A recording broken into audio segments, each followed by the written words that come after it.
After owning a 2019 Lexus F-Sport, never thought a Sorento could compete the Lexus. Boy, my wife and I were totally taken by surprise. What a supper, nice riding, and easy access to all navigation and driving settings. Bought the SX Prestige model and am very pleased. Feels luxurious, has good performance, and is perfect size. Utility for my family of 4, 2 teenagers. My only gripe is that the turbo engine has to be pushed hard off the line, but otherwise performs great. Still early in its life, but very happy so far. Bought a new 2024 Kia Sorento X Pro Canada in July 2024. After about 1,000 kilometers, I noticed a noise when I reversed the vehicle and applied power. The noise was like dragging gravel. The dealership did not know what the issue was initially. They found the transfer case fluid was low and that it contained sparkles or tiny pieces of metal. They now have to replace the whole transfer case. Overall, we really like the car, and it has been well worth it. What we don't like are the small things where we have to restart the car to get something to turn off. It is almost like a glitch with the technology from time to time. I love my new car.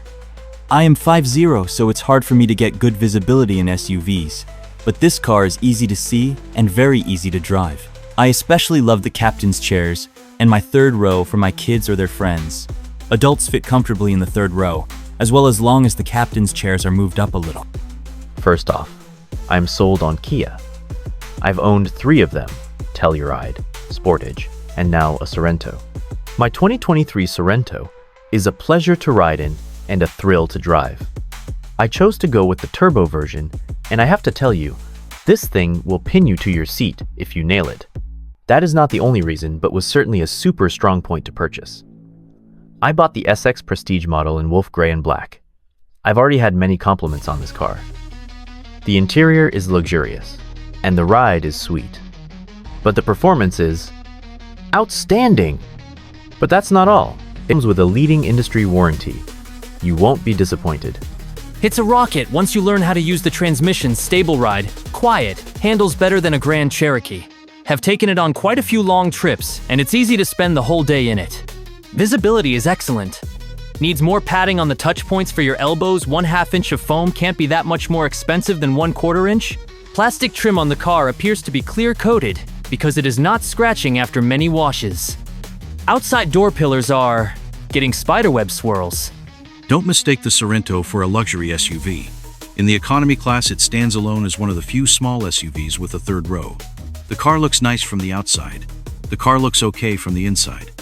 The touchscreen display is good, too. But the fake leather seats seem to really hold heat. There's no seat cooling on the X line. I'm not sure about the others. Only some of the seats are electronic. The tires were excellent. But other than that, nothing was excellent about the vehicle. There's many reports of vibration on the highway. I felt it at anything over 40 miles per hour.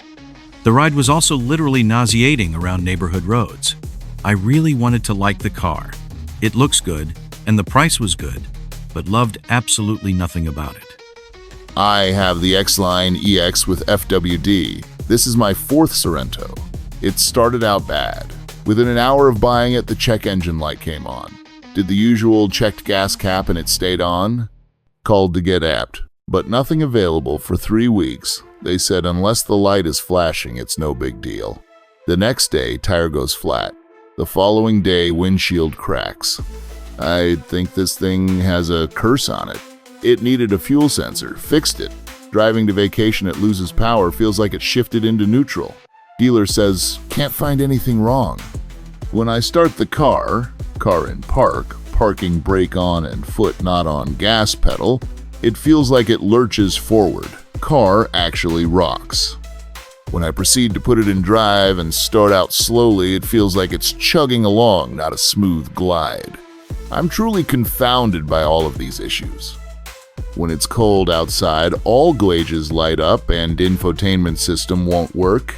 Anytime it rains or is cold, the driver assist quits and the parking sensors quit. Rear view camera is always foggy, even if I wipe it off every time I get into the car. I drive in the economy setting. Horrendous gas mileage. I'm sick of buying gas all the time. My last Sorento would sometimes get 42 mpg. This one varies between 17 and 23. I'm over this car. It's a beautiful car, but too many issues.